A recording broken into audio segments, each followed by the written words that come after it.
नमस्कार। वास्तु युवासा में आपका स्वागत है। मैं विजय सक्सेना। जीवन में अगर आपको कभी कभी ये लगता है, दिमाग ये नहीं सोच पाता कि मुझे करना क्या है, जब दिमाग में ये लगा कि चीजें समझ में नहीं आ रही हैं, तो ये समझ लीजिए कि आपके भवन का नॉर्थ ईस्ट यानी कि ईशान जिसे कहते हैं, वह कहीं ना कहीं दोषपूर्ण है। ईशान जैसा कि एक आमतौर पे लोग जानते हैं, हम और आप सभी जानते हैं कि ईशान स्पेशली मंदिर के लिए बनाया जाता है या मंदिर के लिए बहुत उचित स्थान है।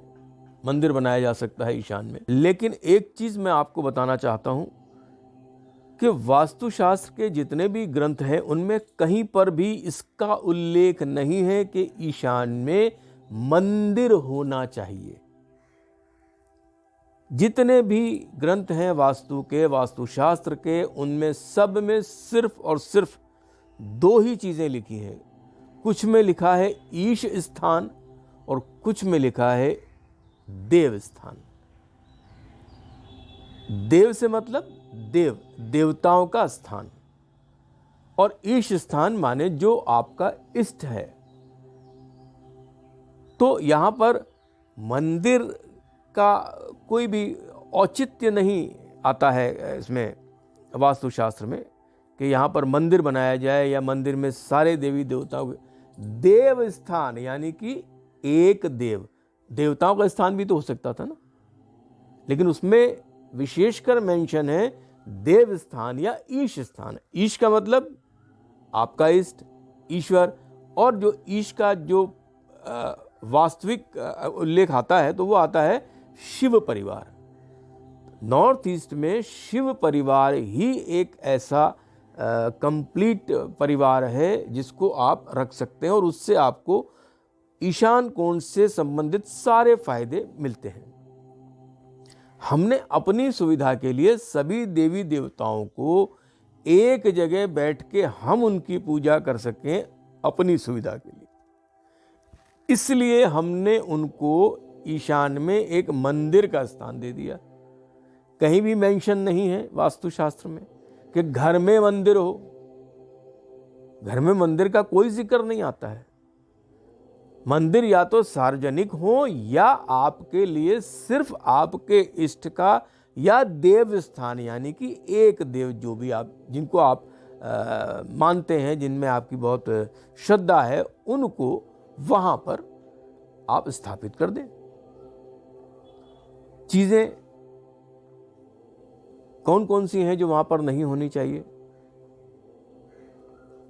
कॉमन चीजें हैं, लेकिन उनमें से भी सबसे जो नुकसानदायक चीज है ईशान कोण में, टॉयलेट का होना। टॉयलेट यानी कि शौच स्थान, शौचालय, वो उस दिशा में पूर्णतया प्रतिबंधित है। यानी कि शौचालय, टॉयलेट का, WC का, वहां पर कोई इलाज नहीं है। सीधी सी बात है, समझने वाली बात है। अगर देव स्थान लिखा है तो उस देव स्थान में क्या आप शौचालय बना सकते हैं? तो देव स्थान में शौचालय बनाएंगे तो देव आपको क्या देंगे? तकलीफें ही तो देंगे। तो इसलिए सबसे ज्यादा जो इंपॉर्टेंट चीज है वो ये कि वहां पर शौचालय नहीं होना चाहिए। आप स्नानगार बना सकते हैं, नहा सकते हैं, आप जकूजी बनवा लें, आप बाथ टब लगवा लें, लेकिन टॉयलेट सीट या WC वो नहीं होनी चाहिए। फ्रेम्स नहीं होने चाहिए किसी भी तरह के स्क्वायर।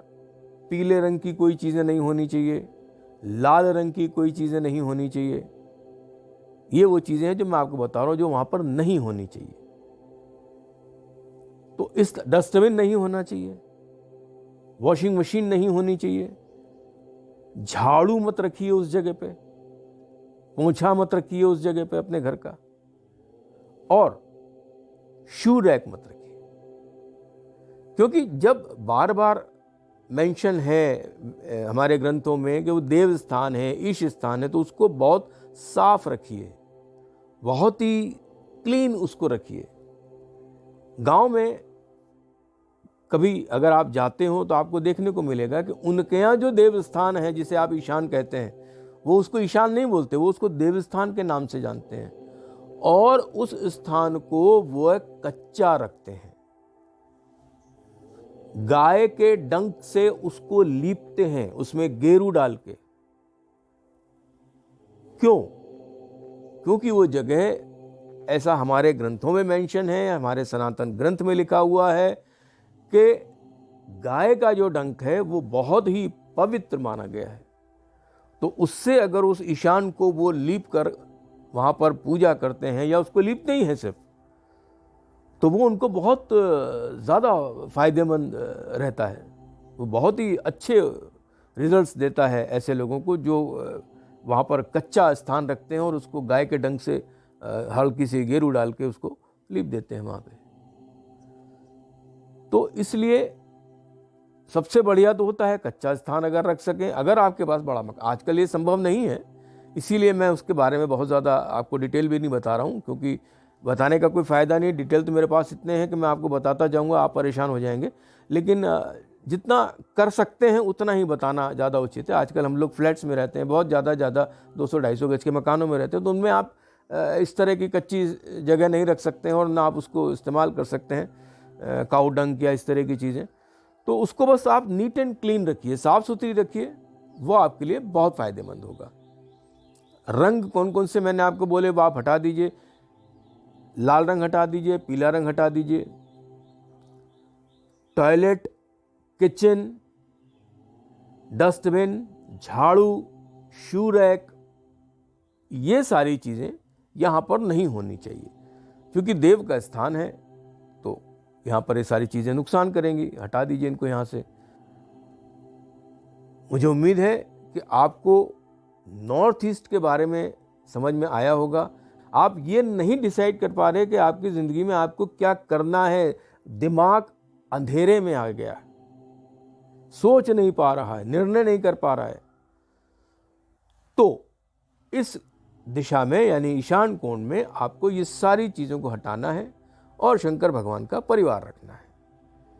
ये सारी चीज़ें, सारी समस्याएं आपकी ईशान कोण से रिलेटेड जो भी हैं, जो भी इसके गुणधर्म हैं, वो आपको ये आसानी से प्रदान करेगा अगर आप यहाँ पर ऐसा करते हैं जैसा मैंने आपको बताया है। सुगंधित धूप बत्तियाँ लगाइए, खुशबू रहे, क्योंकि ये चीज़ें ऐसी हैं जो सबको अच्छी लगती हैं, और वो आपके मकान में भी रहेंगी, आपके निवास स्थान में भी अगर ये रहेंगी कि ईशान में अगर धूप बत्ती लगाई जाए तो खुशबू रहे, उससे पूरे मकान में खुशबू रहती है, तो ये बहुत अच्छी चीज़ है। हाँ, आप झरना भी लगा सकते हैं यहाँ पर, अगर आपके पास इतना खुला इलाका है, खुला एरिया अगर आपके पास इसमें, तो आप वहाँ पर एक झरना इस्तेमाल कर सकते हैं, फाउंटेन इस्तेमाल कर सकते हैं। और अगर छोटा मकान है जिसमें आप बाहर नहीं कुछ बना सकते हैं, फ्लैट है या ऐसा है जहाँ पे बाहर कोई जगह नहीं है, तो आप अपने ईशान कोण में, आजकल तो छोटे छोटे फाउंटेन आने लगे हैं, तो रेडीमेड, वो आप फाउंटेन लगाइए वहाँ पे, बहुत फ़ायदा करेगा। मुझे उम्मीद है आपको ये सारी चीज़ें समझ में आई होंगी। प्रयास करिए अपने जीवन से नकारात्मकता को निकालने की। मैं आपका पूरा सहयोग करूँगा इसमें कि आप अपने जीवन से, अपने भवन से नकारात्मकता को बिल्कुल दूर कर दें और एक खुशहाल ज़िंदगी जिएं। इसी उम्मीद से कि आपको ये वीडियो पसंद आया होगा, इसको लाइक करिए, शेयर करिए अपने दोस्तों को, अपने रिश्तेदारों को, और सब्सक्राइब करिए। प्रश्न आप जैसे भेज रहे हैं, मैं आपको पूरी तरह उसके जवाब दे रहा हूं, और मुझे उम्मीद है कि आप उससे संतुष्ट हो रहे होंगे।